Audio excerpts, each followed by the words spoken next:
Hello, sir. How are you? Can I talk to you? Kawasaki, how many cc?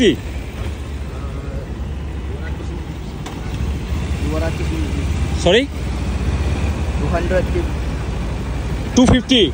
Oh, Joss. It's Kawasaki 250. Police ভাইটা মনে হয় অনেক busy আছে আসলে, এই যে মামলা দিচ্ছে দেখতে পাচ্ছেন, ছবি তুলতেছে। আবার সামনে যে বাইকটা দেখতে পাচ্ছেন এটা হয়তো অনেকের ড্রিম বাইক, সেটা হচ্ছে ডুকাটি। জানি না এই বাইকটার সিসি কত, ইঞ্জিনের লেখা আছে কিনা জানি না। তো এই বাইকটা আমাদের হোটেলের সামনে পার্ক করা, এটা দেখার পরে বাইক চালানোর জন্য যে তীব্র আকাঙ্ক্ষা আমরা বাইকার যারা আছি, দেখতে পাচ্ছেন যে হেলমেট নিয়ে ঘুরে বেড়াচ্ছি কিন্তু বাইক নাই, এখনও পর্যন্ত বাইক রেন্ট করার মতো কোনো টাইম পাই নাই। এই যে দেখেন এই পাশে আর একটা বাইক দেখা যাচ্ছে, খুব সম্ভবত উনি কোনো এদেশের মালয়েশিয়ান পুলিশের একটা বাইক, খুব হাই সিসি হবে, আমি জানি না কত সিসি এবং কী বাইক বুঝতেছি না। যদি কেউ জানেন তাহলে অবশ্যই কমেন্ট করে জানাবেন। আর এই হচ্ছে সেই ডুকাটি বাইক,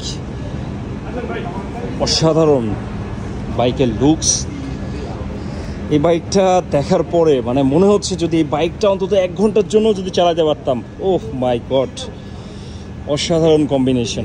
বাইকটার ওনারের সঙ্গে দেখা হলো না, জাস্ট বাইকটা হোটেলের সামনে পার্ক করা ছিল, ভাবলাম যে একটা ভিডিও শ্যুট নেই। আর আমরা যে হোটেলটাতে আছি এটা হচ্ছে হোটেল ইম্পায়না, মালয়েশিয়া, কুয়ালালামপুর। সো আমরা বাইক হায়ারের জন্য যাচ্ছি। আসলে জানি না এত শর্ট টাইম এবং এত বেশি মানে টাইট শিডিউল আমাদের, সো এখানে বাইক পাওয়াটা অনেক বেশি টাফ হয়ে যাচ্ছে, কারণ সময় আসলে অ্যারেঞ্জ করতে পারতেছি না। তারপরও দেখি, এই যে এই পাশে একটা বাইক দেখতে পাচ্ছেন, এই যে পুলিশ ভাইয়ের বাইক, উনি এই যে মামলা দিবে, সামনে ক্যামেরাও আছে আমাদের বাংলাদেশের মতোই। এই পাশে আরেকজন আছে, মালয়েশিয়ান পুলিশের বাইকগুলা দেখতে পাচ্ছেন। এই সামনে আরেকটা বাইক, চারিদিকে খালি বাইক আর বাইক, এত হাই সিসির বাইক মালয়েশিয়াতে। আমরা বাংলাদেশে যদি এই বাইকগুলো পাইতাম তাহলে হয়তো মানে আমাদের মনের ইচ্ছা পূর্ণ হয়ে যেত। আর এই হচ্ছে সেই পেট্রোনাস টাওয়ার দেখতে পাচ্ছেন, মালয়েশিয়া পেট্রোনাস টুইন টাওয়ার। আমরা মূলত এইখানে আজকে দুপুরে লাঞ্চের পর থেকে এইখানেই কাটাবো, আমাদের পরবর্তী প্ল্যান হচ্ছে এটা। এখন জাস্ট হোটেল রুম থেকে বের হলাম মোটামুটি বাইক রেন্টের জন্য। জানি না বাইক রেন্ট পাবো কিনা, যদি পাই তাহলে হয়তো এই হেলমেটটা বাংলাদেশ থেকে আনাটা একদম সার্থক হয়েছে বলা যাবে, আর তা না হলে হেলমেটটা পুরোটাই বৃথা যাবে। যাই হোক, আমাদের শিডিউল অনেক টাইট, এটা যদি একটু ইজি হতো তাহলে হয়তো আমরা আর একটু এক্সপ্লোর করতে পারতাম। মালয়েশিয়া টুইন টাওয়ারটা রাতের বেলা বেশি অস্থির লাগে, আবার দিনের বেলা আরেক রকম সৌন্দর্য। ও রে, কি বাইক রে ভাই, এটা কাওয়াসাকির একটা bike.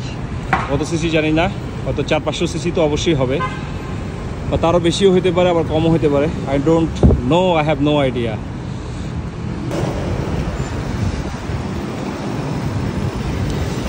Hello, sir. How are you? Can I talk to you? Sorry? Kawasaki, how many cc? 200. Sorry? 250. 250. Oh, Joss. It's Kawasaki 250. Police ভাইটা মনে হয় অনেক বিজি আছে আসলে, এই যে মামলা দিচ্ছে দেখতে পাচ্ছেন, ছবি তুলতেছে। সো কাওয়াসাকি 250, দ্যাট মিনস বাংলাদেশে কিন্তু 250 সিসি বাইকের পারমিশন আছে। সো সেই জায়গা থেকে আমি বলবো যে এই বাইকটা বাংলাদেশে কিন্তু আমরা চাইলে আনতে পারি। আর কাওয়াসাকি কিন্তু 250 সিসি বাংলাদেশে আনা সম্ভব, যেহেতু আমাদের এখন বাংলাদেশে হায়ার সিসি হিসাবে 375 সিসি পর্যন্ত পারমিশন আছে। So it's a big opportunity for us যে এই বাইকটা আমরা বাংলাদেশে পেতে পারি। ওরে আচ্ছা, এই ম্যানহোলটা এখানে শব্দ করতেছে, এটা তো খুব রিস্কি, যে কোনো সময় এখানে আসলে দুর্ঘটনা ঘটতে পারে। সো যাই হোক, আমরা বাইক হায়ার করতে যাব, এটাই হচ্ছে আমাদের plan. So let's go to hire a bike. এখানে ম্যাক্সিমাম বাইকাররা সব স্কুটি চালায়। সো অনেক স্কুটার দেখা যাচ্ছে, হাই সিসির স্কুটার এখানে আছে, ইলেকট্রিক স্কুটার এই যে দেখেন এত ছোট একটা বাইক অথচ কত স্পিডিং করে তারা চালাইতেছে।